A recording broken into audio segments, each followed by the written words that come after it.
welcome to Firstpost game plan. India has marked its 500th test with an emphatic 197 runs win over New Zealand.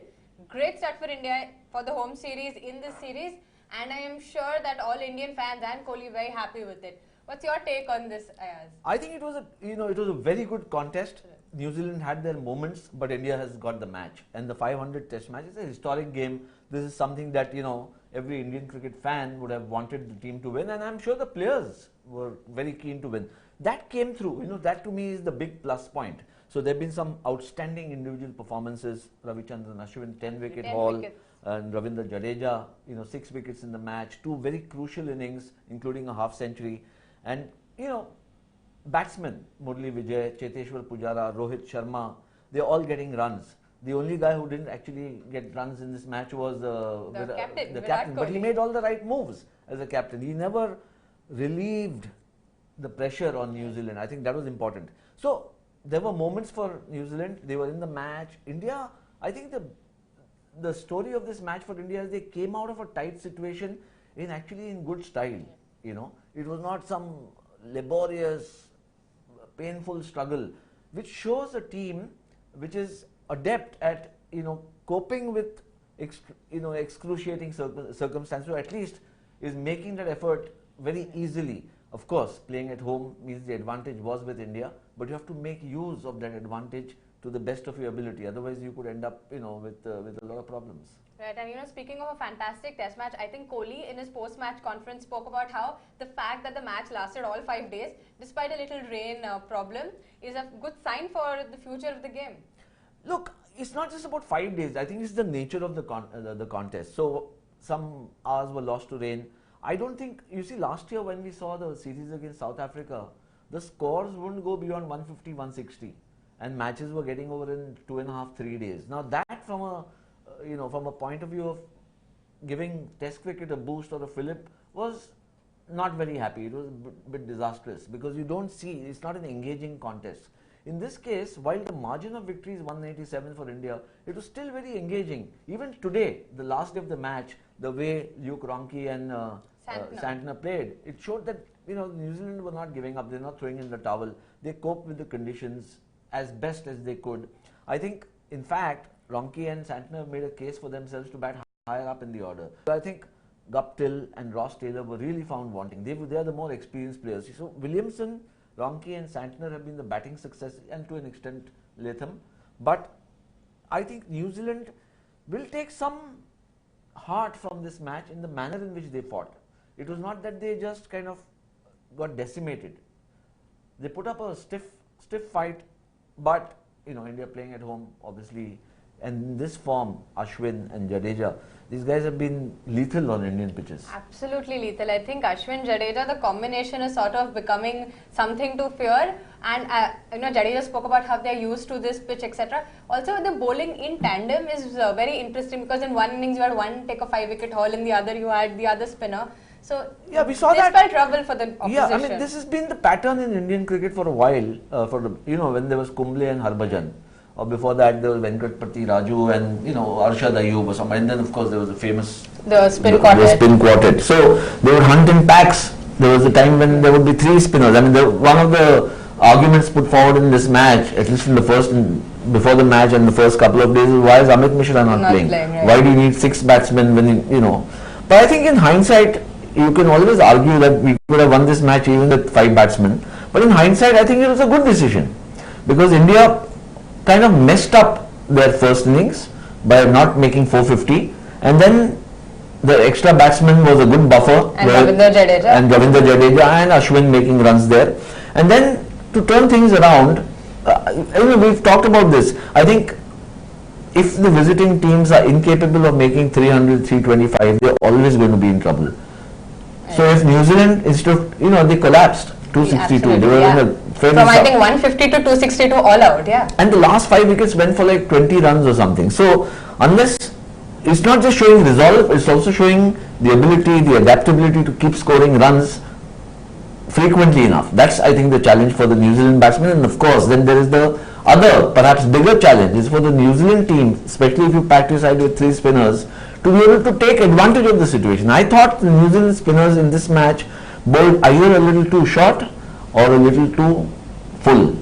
And it became too good for Indian batsmen, so to speak. And it doesn't really help that Mark Craig is injured and out of the Test series with a side strain. New Zealand have recalled Jitan Patel, who last played 3 years back. You think that's he had a very good season in England. Right. His, I think with Warwickshire. Warwickshire. Right. So he's 36 years old, Jitan Patel.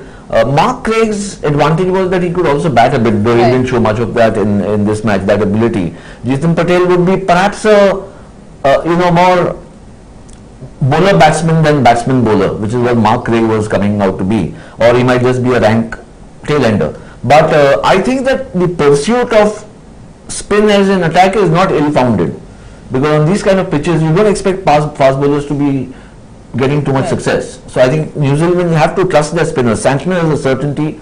Ish Sodhi needs to learn from and he's a young guy. He'll probably this will be a big series for both Santner and Ish Sodhi, whatever the outcome, from learning or honing their skills further.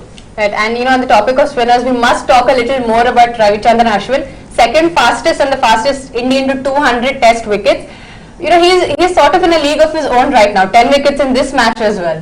Erappalli Prasanna, who is, arguably for some, unarguably for others, has been the greatest off spinner produced by India, and perhaps one of the greatest in the history of the game, says that Ashwin is the best off spinner in the world today. Now that's high praise coming from Prasanna. Right. And his strike rate is phenomenal in India, certainly. It's not as impressive overseas, but remember, he's only played 37 matches, right. And I think except for a slightly bad tour of England, he's done. Yeah, so he's done about 16, 17 matches overseas. So these things can be best assessed at the end of a career. He's probably not even midway. He's probably going to play about, I think, 100, 110 Test matches. He certainly seems capable, yeah. Could finish with a bag of 550 wickets more.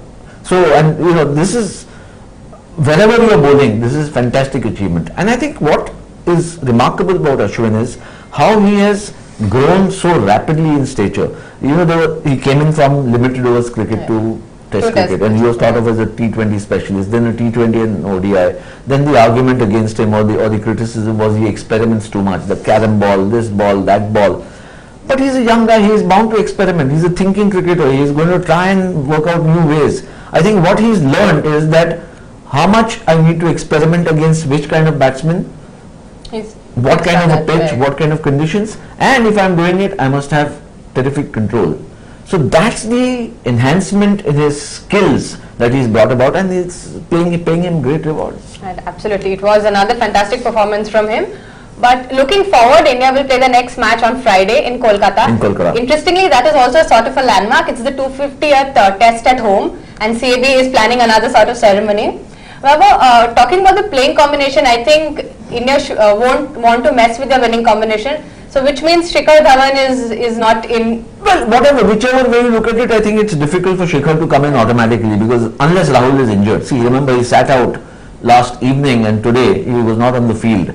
So I don't know, I think it's a hamstring thing. Whether it's a minor pull or a discomfort, then obviously he'll be ready in 4-5 days. If it's a little more serious, then the team management might not want to take a risk. Might want to preserve his energy. And then it'll be interesting to see, because in Sri Lanka last year, Cheteshwar Pujara opened. So whether they go in for a 5-batsman kind of strategy, or they still want to retain 6 batsmen, in which case Shikhar comes back. So that will be interesting to watch out. A good headache for Kohli if he wants to experiment more. Problem of plenty. It's always a good problem, I think, for a captain. And with Kumble at the helm, I'm sure they will plan on trying maybe fix Mishra somewhere. But finally, I must ask you this one question. Rohit Sharma, 68 runs. We've discussed a lot about him, but I think for now he's done well enough. He's done. I mean, look, he's at least made sure that he's got the runs in this match. He's backed himself with the runs. Backed himself. In the first innings also, maybe one can say he threw his wicket away, which perhaps he shouldn't have. He should have been a little tighter. But the contribution was vital in the context of that innings at that point in time. And then, of course, he gave the acceleration in the second innings, which enabled the declaration, fairly well-paced half-century, so to speak. So, I think playing at home this season, 13 Test matches, whether he plays all or not, but it will boost not just his tally of runs, but also his confidence. And if it helps him I think it's basically a question of about, tightening up mentally rather than in talent. There's no question of his technique or And talent. we've seen him perform in limited. Yeah, so if he does that, I think that there is lots of runs to be had from Rohit Sharma still. Right, so I think overall we've had a very cohesive performance. The openers did their bit, the middle order did. Yes. There was good captaincy, the seamers did it, the spinners did it. So there are plenty of positives to look forward to in the next match. Of course, New Zealand had their own share of positives as we discussed. But for now, I think let's celebrate the 500th match, which ended with a win, and look forward to the 250th home test. Genius planning to celebrate it with a dosa. Well, in the canteen. in solidarity with Ashwin, who I thought played excellent today. But thank you so much for joining us, Ayaz, and we will be discussing lots more on Firstpost game plan. Thank you for tuning in.